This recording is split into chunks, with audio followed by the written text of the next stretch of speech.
Alright, so for those of you just tuning in, we're about to spectate a free-for-all with no teams. We have unlocked teams on King of the Hill, Shipwreck. Now, Shipwreck is a really, really cool map, and you'll see it in just a moment when the game starts, that all the players start on this tiny, cramped island in the middle of the map. That's where the hill spawns, and players are going to have to fight each other from the very beginning because the island is so small, and then expand outward by walking across the shallows that surround the island out to the mainland along the edges of the map where a lot of the resources are. King of the Hill, of course, is going to mean that the player who holds the hill when the timer hits 0 does indeed win. And you hold the hill, of course, by having units standing next to it. I would love to have you, by the way, at my weekly Twitch TV live streams, which, of course, this is part of. Find a link on the screen in the video description below. And you can find my live streaming schedule on my Twitch page by going there and scrolling underneath the video player. Alright, let's do this. If you're looking for more Age of Empires 2 content or content for other games, then you're in the right place. Alright, hopefully, if someone drops, I'm actually just going to roll with it this time. No more restarts. No more restarts. This time I'm actually going to roll with it. Alright, so if you check out the civilizations for everybody, we have Do You Like That playing as the Red Malians. Grimoire playing as the Green Portuguese. Tarok playing as the Yellow Magyars. Linus playing as the Teal Britons. Plaguey playing as the Orange Saracens. Stoke playing as the Grey Indians, and Slenderlike playing as the Purple Spanish.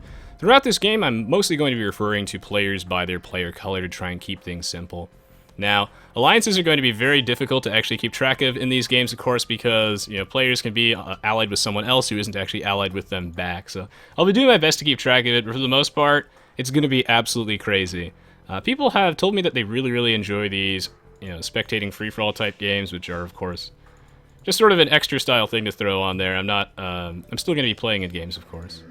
As always, I'm open to your feedback if you have any suggestions for settings. I think this is particularly a really, really fun map to actually do King of the Hill free-for-all on. As you can see, the timer already ticking down, so I'm always looking for ways to encourage players to actually fight each other, and having them all this close to each other, you guys are going to get the best parts of border dispute with all sorts of other fun map mechanics. You can see there's a ridiculous amount of fish here, so I would like to see players docking at some point. They're so very close to each other. I wonder when every player here is going to decide to migrate out along to the edges of the map. It's a lot of fish, guys. Welcome, Saki the Only. So when it comes to strategy in a free-for-all diplomacy game, the general idea is that you want to make sure that you form an alliance for starters. So you actually want to have teammates, and then whenever someone actually holds the hill and the timer hits about 100 years, what you want to do is be prepared to shift alliances and backstab and betray that guy. And when you do it is very, very important, because sometimes you only get one betrayal before people, decide that they don't like you getting a lepity, and then they just kill you and remove you from the game. So you want to make sure that when you do backstab the guy who holds the center, that you actually have a bigger army than him, and hopefully a big enough army in your mind to be able to hold the center hill for 100 years. Because what happens is that, let's say the timer is at 50 years remaining, and Stoke, our Grey Indians player, still has control of it. He loses all of his units here. Now Slenderlike comes in, it's going to reset the timer to 100 years. Hungry Halberdier says, hello, Resins22. Why do 1v1 battles always seem to run out of gold so early? I feel like the Hussar, Halberdier, and Skirmisher are the only important units. Well, it's because those units, while they are very cheap, are incredibly weak from a combat stats standpoint, and it's often better for players in the early game to invest in things like knights, because knights are good from the get-go, but for something like a spearman, you have to upgrade into pikeman before it actually basically does anything against knights, so it's just too slow. The competitive metagame is very fast, Hungry Halberdier. And if you're looking for some expert commentaries, I've got a ton of those on my YouTube page, which should hopefully be helpful with that. And this will be quite hectic indeed, JJ Boom 49. Jack Laner says, hello, Resins22. Had a blood test and missed the start of your stream. Can't play my basketball game tonight because of that. Ah, it sucks, Jack Laner, but welcome to the stream, man. Hopefully this game is fun enough to make up for that.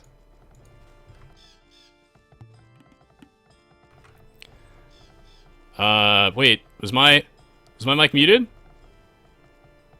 Turn the sound on in general. Was my mic muted? Because I didn't think it was muted, right? Twitch chat is confusing me. Hello, Bartend. Monkey says, do pro players like the new expansion? Are they playing it? They do like the new expansion. I was talking to the NC team, which was competing in the African Kingdoms 3v3 showcase. So if you're looking for competitive expert African Kingdoms, War Monkey. I actually have that on my YouTube page. Casted with Robo, the African Kingdoms 3v3 showcase. And we did an interview with the NC team at the end, and they were telling us that they actually really liked the changes in African Kingdoms and the Forgotten. They thought the new civs were all really fun and well designed, but they don't really play on HD because, well, there's just... It's very, very buggy. You guys are confusing the crap out of me. Yeah, because HD is very buggy and lacks a lot of features. Most importantly, a functional spectator mode does not have that. It's missing a lot of features, and since patch 4.0, it's been running really poorly. It was actually running relatively nicely, I think, during patch 3.8, 3.9, but that was short-lived, unfortunately. So check out the alliances over here. It looks like our good friend Gray is on a team with Green, and he's neutral with Teal. Now, when it comes to alliances, I think it's important that players actually ally with people who are geographically close to them, generally speaking, because, for example, if Gray allies with Purple, it's very difficult for them to actually defend each other and really help each other out. So, I have revealed my face, by the way, if you check my Facebook page. I don't know if I ever want to do a face cam, though, but I'm open to the idea. Dutchman says he'd like to see a dock for the double gather. Oh, absolutely. Docking here is going to be incredibly efficient due to the ridiculous amount of fish. And it looks like our good friend Purple is docking right now, putting an emphasis, of course, on the middle and deep sea fish like the tuna and the marlin because they're just way more efficient to gather from than shorefish. Fishing ships do gather food at different rates.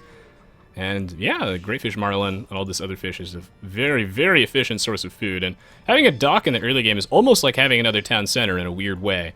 As, you know, the fishing ships sort of serve as food gatherers, and yeah, it really allows you to sort of snowball your economy, and having control of the water here will not necessarily win the game, but it will be very, very important considering that you have all this fish, and no one can cross these shallows if you have all your ships blocking the way, but you can't use your ships to actually hold the center hill. Remitted Zebra says, why is HD so buggy? Hold someone, take a shit in it? How is the older version be smoother? Well, it's definitely complicated. For one, I don't believe that Microsoft is necessarily providing the means for HD to actually grow into what it should be. There's a combination of incredibly rushed deadlines, as we saw this in Age of Mythology Extended Edition, Tail of Dragon being very, very bad on release day, African Kingdoms as well being very bad on release day, The Forgotten 2. Basically, all their updates are really, really rushed, and the deadlines are a little bit absurd. And I have no idea what's going on besides that. Skybox Labs does not seem to be doing a particularly great job with community interaction or actually fixing a lot of these bugs. There were a lot of ones that I submitted, and they told me that they were a low priority, which is a little bit frustrating. So, yeah, I mean, unfortunately, the answer is money. They would just rather sell DLC than actually fix the game, because adding a spectator mode while it brings over the pro players doesn't literally make them more money initially. I hope that HD gets fixed over time, because right now it is in an incredibly frustrating and bad state, same with Age of Mythology. The main reason why I play in HD, of course, is because I really like the new balance changes and the new civilizations, and I think that the Forgotten team did a tremendously good job with the new content. They, though, don't really deserve the blame for any of the bugs, because that's what Skybox Labs does. They do the coding. It just feels like they don't actually have a QA team at all. Alright, so let's swap over to Tarok's perspective. Yellow Magyars player. He's on the same team with Teal and Purple, so this will be a battle line here between Yellow and Gray, and Gray is our first player up to the Feudal Age. Being the Indians, he has barracks. I'm curious to see what type of thing he'll go for. Towers are going to be very strong here, since everyone is just packed together quite nice and tight. So, yeah, Watchtower here could give him a lot of map control, perhaps. Zone Grimoire off of this gold. Definitely secure and protect this wood line. It looks like Stoke is going to be opting for scouts, and if Grimoire's Feudal Age is too slow, he's going to be in a lot of trouble, as he won't be able to get out Spearman in time to defend against this. Pestilite, I don't follow Age of Empires 3 that much. As I explained, Sancho Panza, Vubli is basically, it has no DLC, so if you would prefer to play with the more, I guess, the new balance, the new civilizations, all the fun DLC stuff, then you can't do that on Vubli. But, of course, it does run a lot better on Vubli, and it does have, I guess it's just a lot better optimized. So, yeah, it's a trade-off, but personally I prefer the new content. Thank you, Call Me Zesty. I appreciate it. It's very flattering. It says my Pussywood mod doesn't even work. You've been forgetting to allow something to get it to work. You might need to verify the integrity of your game cache, install it again, try unsubscribing, resubscribing to it. I install all my mods automatically because the Steam Workshop doesn't work very well for HD. Okay, so it looks like Stoke hasn't actually made any military units yet, which makes me think he's going for some sort of fast castle age. He doesn't actually have any scouts queued up, and this is interesting because he's actually not in the same team with the Green Portuguese player. He's actually neutral to him, so... I'm surprised, and it looks like Grimoire, our Green Portuguese, is actually going for some sort of drush play. Orange has already moved some of his villagers off to the edges of the map to build a lumber camp, and now he has a blacksmith and market, so he'll definitely be going for a fast castle age. Sitting a little bit longer in the Dark Age, trying to make, get about 28 population, then he's going to build a blacksmith and a market, and then just immediately advance to the next age. A market coming down for purple as well, so he's definitely going for a fast castle age of his own if we swap to his perspective. He is allied with everybody on the map except for gray. What? Man, okay, so when I said that alliances are really, really important, this isn't exactly what I had in mind, and I've never seen anyone do this yet in one of my free-for-all games, so, yeah, I have to admire Slenderlike's play. This... Make friends with everybody except for Stoke, because fuck Stoke in particular. Wow, purple, really just trying to play it safe here. Make friends, not enemies. So no one's going to want to attack him in the early game. Maybe this will give him time to pull ahead. He'll be able to gain a huge economy lead because he has all these alliances, and then he can turn on all these fools later on in the game. I wonder if this approach will actually work out for him. Purple does indeed have Wheelbarrow, which will strengthen his economy a little bit, and his score is very high, of course, due to the ridiculous amount of fishing ships that he has. And he's on his way up to the castle age. Of course, Red's doing quite well, too, because he has quite a few fishing ships.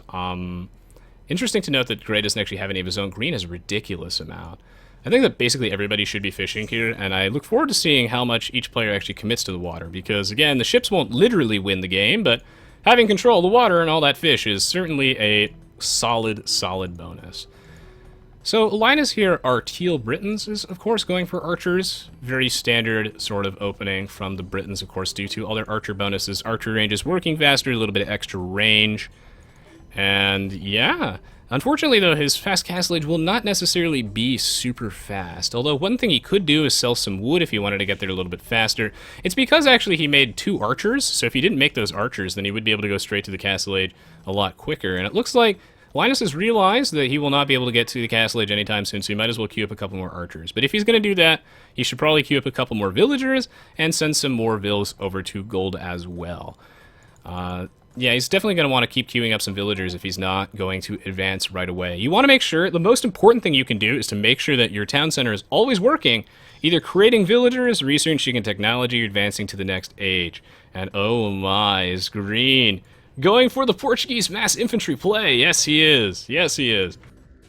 Although he actually does have enough resources thanks to the ridiculous amount of fishing ships that he could just go straight to the castle age as soon as he builds his second feudal age building, so I would like to see that from him. Getting housed here because he's got one hell of a military and he's going to take down that scout or leave it.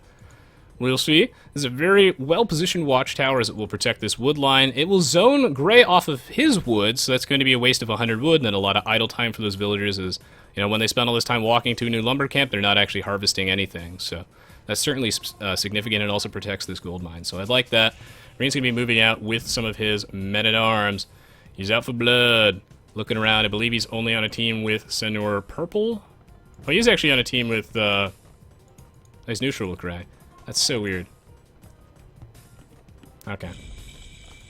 Thank you, Sarah Gellian, for the sub. Much appreciated. So, like says, if you would sell Age of Empires 2 HD to people, how would you describe it? I tell them not to buy it until they fix the game. Like, the thing is like, I don't have anything against sponsored content, because basically everything you do is, basically everything I do on YouTube is a promotion of some sort. So as long as I actually like the game, I have no qualms promoting it. As long as it's something that I actually believe in.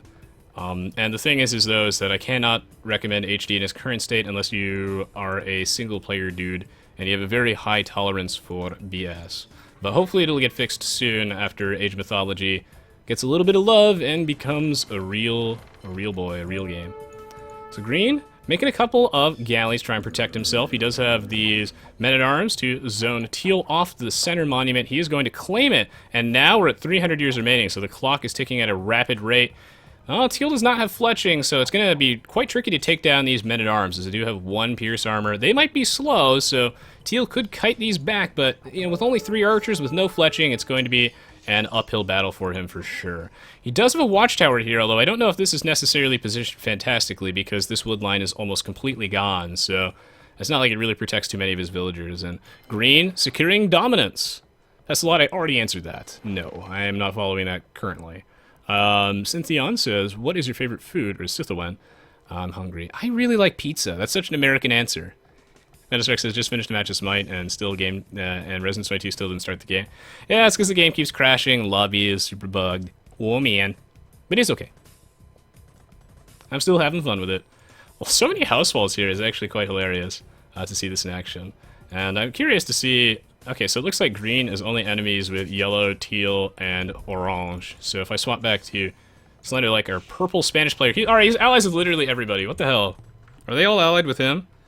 What is it Alt-G or something like that that's team colors? Oh, so like Stoke is the only one that's not allied with him, really? Oh, but he's allied to Stoke, but Stoke hasn't allied back with Slenderlike. Okay, that's really cute. Oh, man. Hunter asks, are teal, green, and red at a small disadvantage because they aren't close to the shallows? Not necessarily, as long as they get out of here real fast. And whoa! Red here with a ridiculous amount of Longswordsman. Going to try and avenge one of his dead miners, killing all of these men-at-arms here. Now, this is a classic mistake that a lot of players do make when they're starting out in Age of Empires 2, is when they prioritize getting something like forging, the attack upgrades for their melee units before they get the defense upgrades. In general, you really want the defense upgrades first, that way your units are a lot more resistant to ranged attacks, because your biggest weakness, of course, is going to be your units actually dying before they get close enough to actually do any damage. So you really want those defense upgrades, ideally before forging. It's just that with ranged units, you want the range upgrades like fletching, like Linus has over here, because that way you get the first strike. So hopefully that makes sense. Forging won't actually do anything if his guys die before they get there, so he should be prioritizing survivability with his infantry units if he wants to survive. And it looks like red is going to turn on purple. Looks like no peace may last forever. Oh my gosh. Poor purple. Yeah, he's backstabbed. Oh my goodness. He might be on a team with everybody, but not everyone's on a team with him. I wonder if red actually has arson, because it looks like he does based off the damage that he's doing to these buildings. So red here, making one hell of an aggressive play. He might be able to take down this town center. I mean, purple already has one at the edges of the map, so it's not actually GG for him, but this is devastating. Purple gonna panic, putting down 2 stables, a grand total of 3, has no military. His mass alliance strategy caving in on him. Absolute disaster. Betrayal, as purple is gonna have to migrate all the way across the map, and he's gonna lead red directly to his extra town center if he's not careful. But ooh, purple making a good play here, leaving one of these villagers back, so hopefully that these red longswordsmen won't know where the rest of those villagers went if he just leads them astray. Although he should really just suicide this one villager, that way they stop chasing. Oh, it's a precarious situation for him as he is going to lose his main town center. Will anyone defend him? That is the question. It looks like teal is in here with a couple of crossbowmen, but they do nothing to the OP Malians longswordsman with an extra little bit of pierce armor. These knights are going to be pretty good against the longswordsman. I'm not sure if he has enough. Yes, he does, due to the home field advantage. So it looks like purple will be able to defend against this because he has a whopping 4 stables. And he will finally be able to clear this out. But losing that town center, getting all this villager idle time, you don't necessarily need to kill villagers to do a lot of economic damage to your opponent, because if they're spending all that time not gathering resources and just walking around, then they're not gathering anything and they might as well be dead. Teal might end up losing all of these crossbowmen to these 2 longswordsmen, as he's going to need a little bit of help from these purple knights if he wants to finish those guys off. But it looks like he does have control of his own pace. The issue here, though, is that red has a bunch of barracks, and he already has a bunch of upgrades for his infantry units, so he can very easily transition into pikemen. And pikemen are definitely a better option as the game goes on, because they'll have more resources to actually afford to research the pikeman upgrade, get your infantry upgrades. Knights are such a strong early game unit because of a number of reasons. For one, you don't need to research anything to just be able to make them. They just start good. You don't need to get a pikeman upgrade. You don't need to research light cavalry or crossmen or whatever. They're just good from the get-go. And they're also mobile enough that you can use them as a potent raiding unit. These things have very, very strong combat stats, and they're difficult to counter in the early game, because if you don't have access to things like camels, and monks aren't always going to be great, then, well, it's going to take a while for pikemen to actually come out and really punish the player who goes for knights. But still, though, I mean, monks are generally speaking a very good answer to those knights. And, well, Green's Navy, doing a lot of damage here, is going to be able to mop up all of Red's fishing ships. And it looks like Purple has lost most of his own fishing ships as well, trying desperately to waste some time for his opponents, just run them all around. Some fire galleys over here, but these fire galleys will not be able to deal with this green Portuguese Navy. I think it's funny that actually Purple sort of has Red's exterior town center surrounded, so we'll have to see how that plays out for him. Dark Paladin says, so it's better to let your villagers die than ring the town bell? No, I mean, you should just garrison them in small groups. So, like, if this town center is under attack, then you garrison the villagers that are actually in trouble. Because if you ring the town bell late game, then you get, like, 100 villagers idle. And it's very unlikely that all 100 of those villagers are actually in danger. So it's likely that only a small group of them are actually in danger. Ring the town bell is very, very bad, but so is losing your villagers. So, Hungry Halberdier says, how do you get managed gold in the very late post-Imperial age? Usually using the market, so selling wood and food. But if it's a 1v1, I mean, you also have relics, which are certainly a substantial part of the game. And a 1v1 is very, very important because you can't trade. And in team games, you would be making a lot of trade carts. Something in the realm of like 30 to 40 is a good sort of rough estimate, but again, depends on your needs. Red has a lot of upgrades on its infantry, and it's a very, very scary man. Green has definitive control of the water right now, and Purple is out for revenge. Oh man, Red's pikeman a little bit out of position here, so he's going to have to walk all the way around, and this is one of the downsides, again, of pikemen, is that they are very immobile. The knights can just sort of kite you around. Although, I mean, I say that, but these purple knights aren't really doing anything besides killing a couple houses. He should be going straight for the villagers right now. Because he's, while he's doing this, he's going to run straight into the pikemen. No, okay, so he's going to run the other way, but it's a little bit too late. He wasn't really able to kill that many villagers before the pikemen actually arrived. Sort of a missed window of opportunity. His fire galleys again. He's going to need the fire ship before the fire galleys are actually good enough against the war galleys, and he's going to need quite a few of those massed up. Welcome, Raphael Danner. So once again, Purple is going to pull out, looking for another opportunity to attack. I like that these players are building multiple town centers, of course. That way they can try and get to their goal of 100 plus villagers as fast as humanly possible. Meanwhile, Teal has a relatively scary army, but his score is a little bit low due to a overall just lack of villagers. We go over to his population, and he's at only 70 right now, and I would attribute that, I think, to the fact that he's only on 2 town centers. Teal really needs to escape and build a town center on the edge of the map as soon as possible, because he's the only player there without any sort of economy that's not in the center island, and the center island is a very dangerous, scary place. Teal is allied with almost everybody except red and green, so in the early game being very, very greedy with his alliances. Meanwhile, yes, Purple swinging around, out for blood, and just kiting that red army. Now it looks like Red, though, has opted to, instead of defending, he's going straight for an offensive push, and he might actually be able to kill this town center before Purple really has a chance to react. And this is one way to deal with the knight raiding. You force your opponent to defend, that way they can't actually go aggressively with their knights. And I think Purple saw this coming, but unfortunately for him, they put down this castle in preparation for that, but this castle will not be up by the time that Red gets here. Will Red actually kill those villagers before that goes up? I think he has enough military units here that he should be able to just kill this town center outright. And yes, okay, good, he's focused firing down those villagers. This castle is 64%, even with a Spanish building bonus, will not go up in time. Purple having to send back his knights. Meanwhile, no one really competing over the center hill, and the clock is ticking rapidly. This might be one of the faster King of the Hill games we've done. And of course, if it's not, I'll always have, the link to part 2 in the video description below. Ron Swanson says that East Coast pizza is the only real pizza. I like all sorts of types of pizza. Some people will tell you that, New York style pizza is the only way to go. Some people will tell you that they love the Chicago deep dish. I like all kinds of pizza, Ron Swanson. I'm just a pizza guy. Oh, what can I say? Bunch of red pikemen coming in here. The pikemen, of course, offer a lot less of an offensive presence, too. And this is another reason why we don't see skirmishers, pikemen, and light cavalry having that much of a presence in the early game. Because, well, they just don't offer as much, as much attack as other units do. You can't really apply that much pressure with a 4 attack unit compared to something like a 9 attack unit. That being said, longswordsmen don't generally see that much play either, unless you're the Malians. And oh, absolute disaster! What a roller coaster! For purple, going to lose his town center yet again. These pikemen, while they're not very good at destroying buildings, they're very good against these knights. It's reached a point in the game where knights are no longer disgustingly efficient, and purple is not really, he's wasting a lot of resources by just continually making knights. He's in a really awkward position, though, and this is why the Malians are very difficult to play against in their current state, because normally he would make archers against something like this, but being the Spanish, he actually does not get crossbowmen.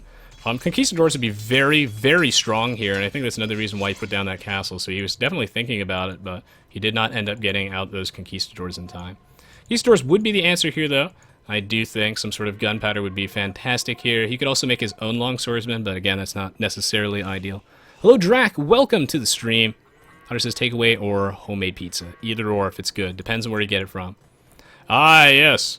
Tarok, our yellow Magyars player, going for mass cavalry archers. I get the feeling that cavalry archers is something that a lot of players don't really have the courage, I guess, to experiment with in African kingdoms, but now that they cost 10 gold less than they did in 1.0C, they're only 60 gold now, as opposed to the old 70 gold. The thing with cavalry archers is that unless your civ had a particularly strong bonus for them, like, say, the Huns, because they cost so little, and then, to a degree, the Mongols have made cavalry archers on rare occasions. If you didn't have a strong bonus for them, you never really made them because they were just so much more expensive and difficult to mass up compared to crossbowmen, which again, you can also just use the archers you had in the feudal age, easily upgrade them for a cheap cost. It's just fantastic. But now that the cavalry archer is 10 less gold for everybody, and of course the Huns bonus got nerfed a little bit to balance that out, then maybe cavalry archers are something that could see a little bit more play. Teal and yellow are on the same team, by the way, if you're wondering what's going on there. As soon as Teal decides to double-cross yellow, those mangonel shots will be able to wipe that entire army up pretty darn quickly. And, well, poor purple lost a huge chunk of his economy. He's just having a lot of trouble dealing with those knights. Pete says, is Conquistadors really that strong versus pikemen in mass? Seems like he's kind of fucked until he gets Imperial plus hand cannoneers. Oh, you make a good point, but you can always micro your Conquistadors very carefully against the pikemen. A lot harder to do in HD, of course, with the input delay. You can still micro them. Regardless of what he's going to do, he's going to need to mass up some guys. So even with the hand cannoneers, even with the Conquistadors, he's going to need to mass up some units if he wants to be able to deal with this mass army. And I suppose this is where the Longswordsman, being quick and cheap to create, you can sort of overwhelm your opponent. And it looks like Red's out for blood. He wants to reclaim the center of the map as fast as he can. He's pushing out. Will he get hit by this mangonel shot? No, it looks like he is actually going to juke a good chunk of that shot. If we swap back to Linus's perspective, we can see how this battle goes for him. Red's going to focus fire down the mangonels, which I do think is the right call, but he probably doesn't have enough troops to deal with both yellow and teal at the same time. He will be able to kill both mangonels, which is a big blow to teal. It's a lot of money down the drain.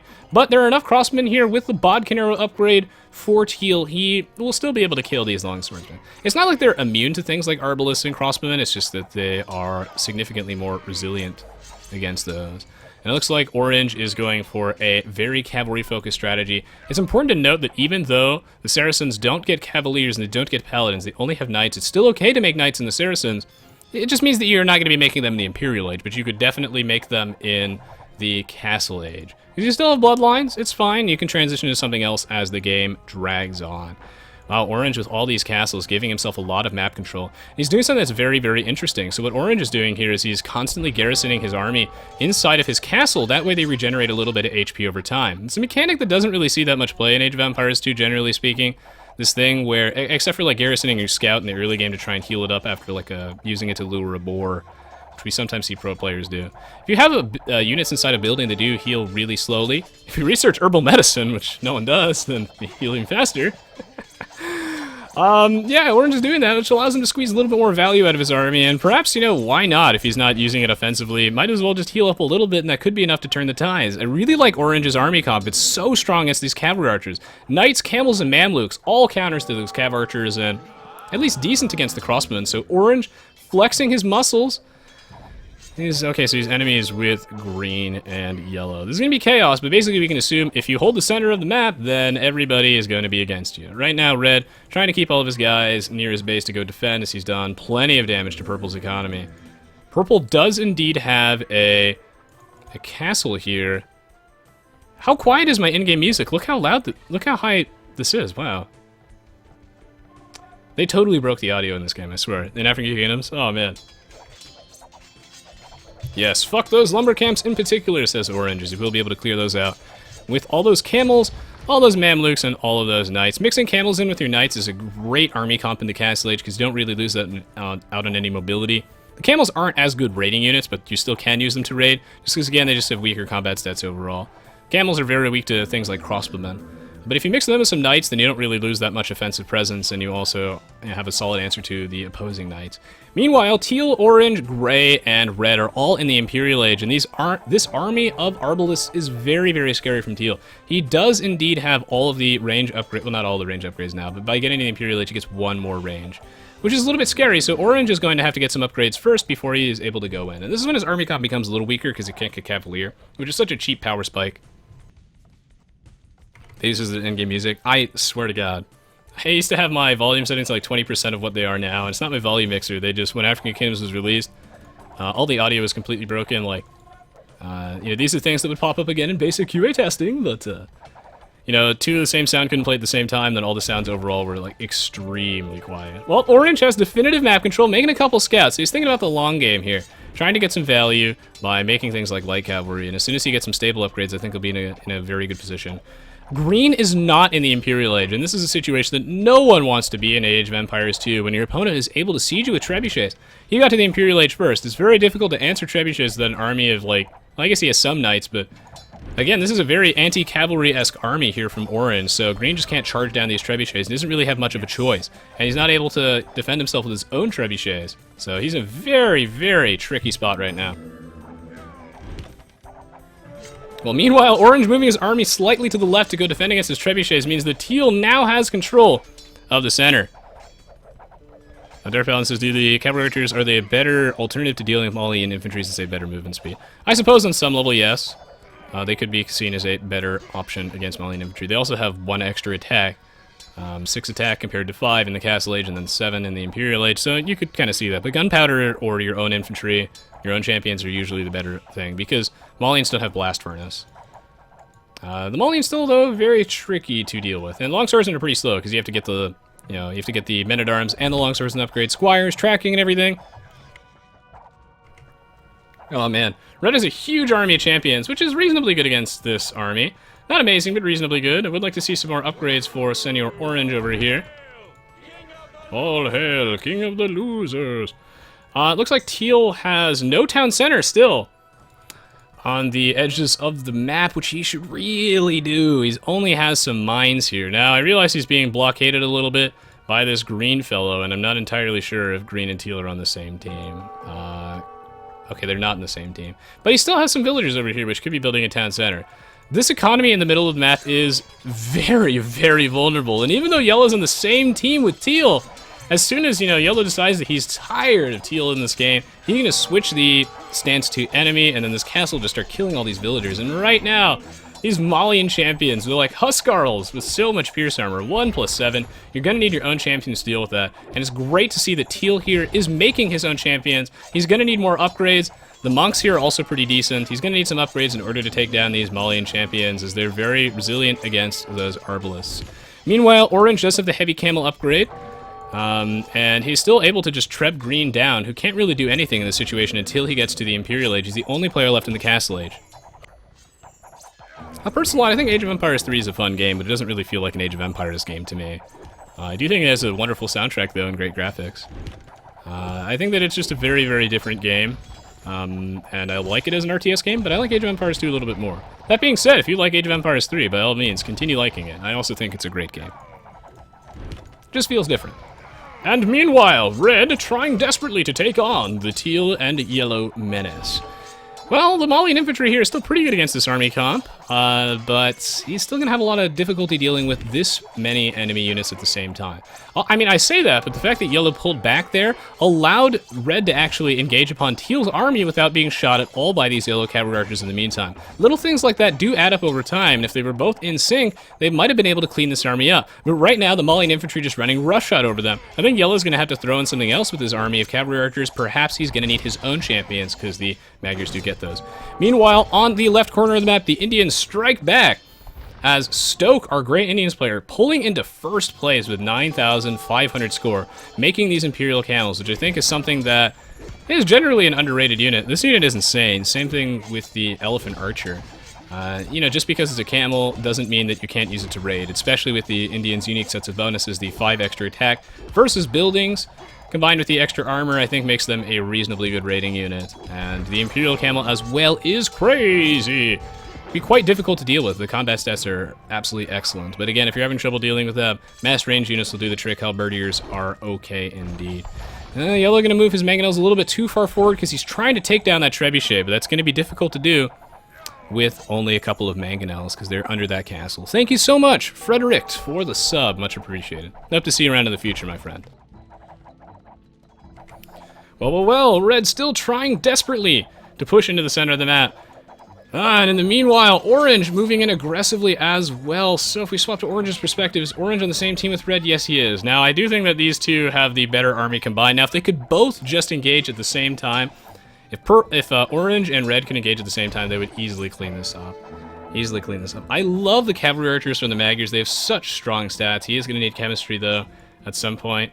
They have such strong stats, but they're not necessarily ideal against this Malian army comp. And yes, now that the two of them are cooperating, then they should be in the clear here. We'll be able to hold this. It's such a difficult to counter army.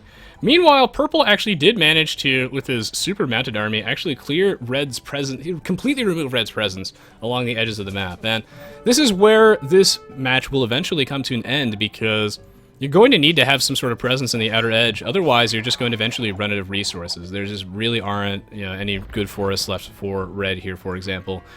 No real places to, you know, get gold, get stones. Eventually, he's just going to run out of money. He's either going to have to survive on tributes from his teammates or just try and find a way to migrate outward yet again. So the fact that Purple has definitive map control over there is excellent. Meanwhile, Gray actually just sort of ignoring the center battle. And this is a weird approach to the game, but we'll have to see if it pays off. Kind of ganging up on Green over here, and I don't know if that's necessary, I guess, to win the game. I don't think Green is going to be able to win the game at this point. It's certainly possible if people underestimate him, but I would like to see Gray perhaps going for more threatening players, and he's not really doing that right now. Because he has this, you know, unique opportunity where everyone is so focused on the middle of the map that Gray could just swing in the back and just kill everybody. I know that he's actually enemies with Yellow. He might be a little bit wary of actually engaging on him, but this army of Imperial Camels will absolutely destroy all of Yellow's military units. The Imperial Camel's so strong against these heavy cavalry archers, so as much as I like them, they just might not be great here. We'll have to see. Looks like Gray is going to move to the center of the map and see what he can do from there, because Green's going to need a while to recover, and he might be able to just win the game entirely before Green has a chance. Cerny says, do you see Age of Empires Forgotten Empires version 3.2 in Voobly? Do you like the architecture set? I don't think I've seen it. But yeah, I don't think I've seen it, so I'm not really sure. I'm sure it looks nice, though. Meanwhile, Gray might end up walking directly into that castle. They probably have to kill it to walk through here. Either that or he's going to have to path around. Poor Green indeed. That's a pretty good mangonel shot here from Yellow. If he gets the Onager technology, you know, if this ends up becoming a very slow battle with very clearly defined battle lines, and the Onager here will be great against these Mamluks, especially if, you know, Orange keeps his army so very clumped up. I think it's interesting that players are actually healing their army with monks. I never see anybody do this, and I'm never really sure how efficient it is, but my guess is that it's just not worth 100 gold in a lot of cases. But who knows, if the battle line is this slow, then perhaps they will actually get some significant value out of that healing. So Orange and Red have pretty much definitive control over the center, but Teal and Yellow are slowly threatening to push back, and a big reason is because, you know, while Red was a very, very scary player, he's getting raided heavily, still getting raided by Green, and he lost all of his economy along the edges of the map. And meanwhile, Purple just massing up his own troops, getting ready to come out from the shadows and seize the center once everybody has killed each other. Meanwhile, Gray slowly pushing in here. Green going to lose everything. He's going to need to build a ton of town centers along the edges of the map. He should stop making pikemen at this point, just, you know, make a really, really big economy, because no matter how many pikemen he has, he's going to lose that battle regardless. So he might as well go all in, take a big risk, just try and boom back up, get a huge economy, and if he doesn't get attacked, then he'll have a chance in this game. But in his first priority should probably be build like 5 town centers. That's what you should do when you're behind. Thank you, Rowan. I really appreciate it if you sub. Welcome to the stream. Frederick says, what's your opinion about Warcraft 3? I love Warcraft 3, Frederick. And I think that it is an amazing game that if it had, like, just a couple more, I guess, customization for settings and maybe some, like, balance tweaks so that it got a little bit earlier on in its life, I think it would have been absolutely fantastic. But I still think it was absolutely fantastic. It is, in my mind, one of the best RTS campaigns ever made. But that being said, Age of Empires, Age of Mythology, they all have great campaigns, too. Warcraft 3 is a very soft spot in my heart. It does. It's a lot of fun. It didn't really age that well from a graphic standpoint, but I thought it was very fun. Windscreen Wipers says, Doubt, Viper, Tim, and others regularly use monks to heal knights. Is that because, are they just doing it to heal their knights, or are they just doing it because they already had the monk? Because, like, I don't generally see players, I guess, making monks for the sake of just healing their army, at least in the later stages of the game. But in the Castle Age, for example, you're going to want to make the monk for snagging some relics, so you might as well use it for healing. I just mean, like, for that express purpose. As the game drags on, I don't really see players specifically doing that. But maybe that's been a thing that's been picking up, or I just haven't seen it happen. You know, I guess where you're escorting your army in the later stages. I don't mean like for knights, I mean like generally like in the Imperial Age. Yeah. Maybe it's something that is actually very cost efficient and players just are, you know, they feel a little bit icky about doing because, oh man, why make monks? They don't do any damage. Well, Gray, a powerhouse, is inching forward with his army. I love this army comp, by the way. The hand cannoneers of the Imperial Camels together is quite strong with bombard cannons. Excellent army comp. You just need siege engineers for a little bit of extra damage to buildings, a little bit of extra range will help a lot against these trebuchets. And this army comp is very strong because the things that the Imperial Camels are weak to, things like halberdiers, for example, the hand cannoneers are absolutely excellent to get against. So very well balanced, and this army doesn't really have a great answer to buildings. Imperial Camels are alright. And that's where the bombard cannons come in. Bombard cannons also protect the hand cannoneers from things like onagers, and the Imperial Camels are moving in. Should be able to mop up all of these yellow cavalry archers, but not the best troop control here. These hand cannoneers lagging a little bit behind. Bombard cannons as well. These cav archers might be able to kite this back. Meanwhile, orange still holding the center of the map. Red is in an absolutely terrible position here. He might actually get GG'd out of the game. He has a pretty big army, but just no room to actually build an eco, and oh, he's being real sneaky. Trying to move into the remains of Green's base. And he might actually be able to because Gray and Red are on the same team, so maybe Gray will allow that for a little bit. Dark Paladin says, I find villagers to be expendable units if I'm being really greedy on resources, even if it's building resource drop sites near the enemy base. Definitely in the early game, that's not going to work out very well, and in the late game, too. It really depends if you think you can get away with it, but, you know, I guess like in a higher level of Age of Empires, too, you have to be very concerned. Giving your opponent any sort of little advantage. Throwing away anything for free will certainly bite you in the butt, as if you give these pro players an inch, they will take a mile. And I suppose that's why healing your knights can indeed come in handy.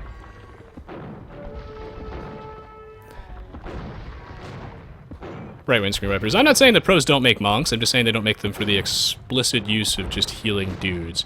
But, as you have mentioned again, monks do see an incredible amount of competitive play for the fact that they can actually, you know, convert knights very easily, and you of course need them to actually deal with things like, you know, enemy knights and collect relics, so, yeah. I suppose you could use them to heal. I just haven't seen anyone do it for the explicit purpose of actually doing that. That would be cute, though. I really want to see someone actually going for something like, you know, Teutonic Knights and healing them. Because I believe it's the Teutons, I think, that actually get that extra... Is it the Teutons that get extra healing range? Yes, monks 2 times healing range. See, this is what I call bad synergy. Or maybe it's actually good synergy. This is something I'd like to see. Teutonic Knights, and then you heal them from a distance, because the Teutonic Knight's so tanky, you know, it's only taking 1 damage from most melee, and it's you just heal it up with the double heal range. It's... I don't know, I'd like to see something like that. Healing war elephants. Healing your elite elephant archers. Oh, man. Oh, when the Spanish player starts spamming bombard towers, you know you're in for one hell of a game. Meanwhile, actually, you're down to 40 years remaining, so... Orange might be able to win this game unless people are ready to double-cross him. I mean, Purple is moving the line forward.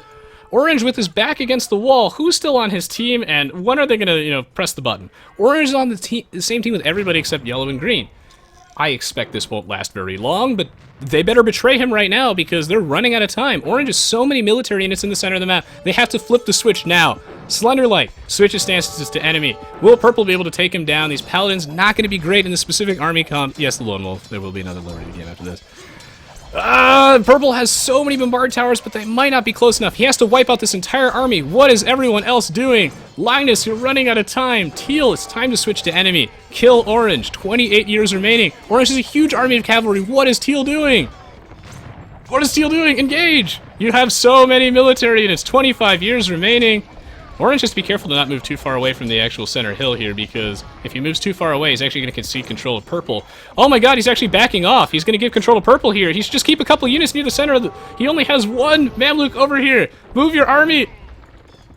Oh my god, keep some troops over here. Alright, he's going to keep at least a couple of them. He has to be really careful to not accidentally cede control. Meanwhile, Teal masturbating right here, not actually doing anything. Monitor off, he's disconnected. Is he finally going to switch to enemy? That is the question. Oh my god, and Orange backs up his army. I feel like he totally could have won there, except for some reason he was way too paranoid. I have no idea why he backed up his army underneath these castles. He was so close to winning. If he just kept his troops there for just an extra second, he would have won. And looks like Teal has, yes, finally switched stances to enemy with Orange. Too little, too late, I guess, but not nearly at all, as Orange just backed up. And, well, I suppose he maybe backed up a little bit too soon. Too soon, Executus. What's this guy doing? No lollygagging. Meanwhile, Green with his army of terrifying pikemen. Look how weak these things are. It takes so long to kill these villagers. That is just sad. You'd really think that, you know, taking a pike to the chest would do a lot more damage, but Age of Empires isn't known as the most realistic game of all time. I feel like Orange kind of threw that game, man. Like he could have just sat here for just a little bit longer, but he was playing a little bit too safe. He still has chances, though. He still has a chance. Meanwhile, I think that it's going to be really difficult to actually beat Purple at this point in the game because he has so many bombard towers here. I think this is insane. So not only is Purple trying to break the meta by being allies with everybody in a free-for-all game, which didn't work out at first, and then it worked out extremely well, but now he has so many bombard towers. This dude has so much stone, so much gold, I guess because he has all this map control, been mining all of the exterior resources on the map. I don't know if they should be letting him do this, I guess. Like, I feel like people are a little bit too comfortable with Purple building this many bombard towers. Hello, Erez093, welcome to the stream. Wow. Well, meanwhile, Yellow did end up losing his entire base. Now, obviously, I can't show everything on the screen, of course, as there's just a lot of stuff going on right now. It is, of course, a free-for-all. Red has a big chunk of his economy over here. By big chunk, I mean he doesn't really have much of an economy left of any description. Meanwhile, Gray just going straight for Yellow. Not sure if this is the right play. In fact, I'm actually sure this is not necessarily the right play, as I think Yellow should be I think that Gray should really be focusing on the middle, because it's called King of the Hill, not King of the bottom corner of the map. I don't see what killing Yellow necessarily accomplishes here. You've taken him out, you've taken him off the center of the map entirely. I don't think you need to kill Yellow to win, but I do think you need to deal with these two fellows, because here's the scenario that's going on in my mind here. If I'm Teal right now, I would be sweating bullets, because we all know that Purple is just going to, you know, flip the switch at just the last second. Oh my god! Teal says, "Don't betray me, Purple," and immediately Purple is like, "Oh yeah, that's a good idea, I'm gonna go betray you." So he switches over to the enemy stance, gonna mop up all of Teal's guys. With so many bombard towers here, I think he's just gonna, I think Teal has no hope at winning this battle. Even though I do like Teal's army comp. I think his army comp is very good against this, but so many bombard towers. If I was Teal, I would have never let this happen. I would have been like, okay man, here's the deal. You're not allowed to build any bombard towers here, I'm switching to enemy with you. And I would have stopped him. Because if you think about it, there's no way that... Well, it's going to be really difficult, I guess, for Teal to actually defend against this. Like, deploying a trebuchet right here, it'll just die almost immediately to the... Teal, though, does have a small chance at actually being able to hold the line if he can hold it for just a few more years before those bombard towers get way too much value. I mean, I say that, but that's 11 range, so he just has to keep a couple more units here for a little bit longer. That's going to be really, really hard for him to do. He is trebbing down some of these. Maybe if he can just keep streaming troops there, he might actually be fine. Meanwhile, Orange has a very small amount of units. Green actually going mass halberdiers as Portuguese. His mass infantry strategy is really, really cute. He's doing a lot of damage, believe it or not. And, well, we're down to 30 years remaining, so will Teal be able to hold the line? And will Gray realize that the hill is not this direction? You're going the wrong way. The hill's in the middle of the map, not the bottom. Oh, man. For Tarok, Yellow going to lose almost all of his houses. That's not a neighborhood I would want to live in. I don't think that Teal will be able to hold this one. One cute thing that you can do, and will actually be really, really good here, is actually getting some battering rams, capture rams to sit in the center, because they take only 1 damage from bombard towers. It's just a special interaction. They take only 1 damage there. And they're very, very bulky, so if you have something as tanky as, say, a battering ram in the center, it might actually live long enough as a way for you to just get the last 5 years. The last 5 years. These trebuchets are pretty good, but he's just going to need to keep streaming more units. He's down to 15 years remaining. This is going to be close. Meanwhile, Orange coming in here, trying to clear out the remaining Teal units, does not want Teal to win. Orange with the map awareness. He knows. He knows, but Teal still has control with 1 champion remaining. Can he keep streaming units? He needs to move some of these units a little bit closer. 10 years remaining. Move the units closer. Move the trebuchet up. He needs to just keep control. Where's Orange going? Whoa! Whoa, man! Guy's going to defend his home base! 7 years remaining! Oh my god, is Teal actually going to do it against all of these bombard towers? No way. No way, where is Orange going? Are you serious? Linus, the underdog from the King of the Hill on Land Nomad. Are you serious? Where is everybody? Ladies and gentlemen, boys and girls, Teal out of nowhere, the underdog, takes down Purple with like 50 bombard towers. How the hell? Whoa! What was that? Oh my god, I cannot believe it. I simply do not believe. No one's ever done that in the history of Age of Empires 2. Man, that Land Nomad free-for-all is pretty brutal for Linus, but Linus here, showing us that he's tough, not to be trifled with, not to be underestimated, actually manages to win this game. I cannot believe it. And I think a lot of this just has to do with, I guess, tunnel vision, and I have no idea why Orange pulled out. Conspiracy theory is that Orange was like, you know what, fuck it, Linus deserves it, so... Oh, man. So many players busy fighting each other, which I think is important, by the way. There's the opposite side of the spectrum is when you spend way too much time actually tunnel visioning on the center hill, and it's really hard to actually win if you don't, attack some players directly at some point and significantly cripple them. So it's a good idea, I think, to do what Purple was doing, just clear red out from the edges of the map, and I think that Gray was doing a good job of that for a while. All sorts of these players were doing a good job, just attacking each other a little bit. You're gonna have to do that, but when the clock is ticking, when it gets this low, you have to stop what you're doing and go for the middle. Oh my god. Not bad. Congratulations, Linus, on your win. GG well played, guys. I did not expect that at all. I really did not think that Teal would actually be able to win the game at that point, because Purple had so many bombard towers there. He had a very scary army. But I have to say that Teal had an excellent army comp. Absolutely excellent. The Arbalists very, very good against those, hand cannoneers, gunpowder style units, and the champions very good against the halberdiers. He did extremely efficient army comp. It's very strong for the Britons, and he also had a bunch of trebuchets deployed there, so I would say that worked out extremely well for him, and oh, it was such a close fight at the end. Purple almost had enough momentum to actually push Teal back, but not quite. That was a great game. It's about sending a message indeed. Oh my goodness. What a game. What a game. Teal wins the game with 907 trade profit. Shipwreck is a really fun map. Let me know what you guys think. Because I've done all sorts of a wide variety of settings. I think one of my favorite ones is definitely Sherwood Forest, but I'm open to ideas. I was thinking of maybe like modding some random maps and players can start with a petard. Just for fun. Oh, this is great. This is great. Yeah, if Teal had like a couple more villagers too, it would have been even stronger. Like 84 isn't quite what you want. You want like at least like half the max population of the game, so about 100, and then you're good to go right there.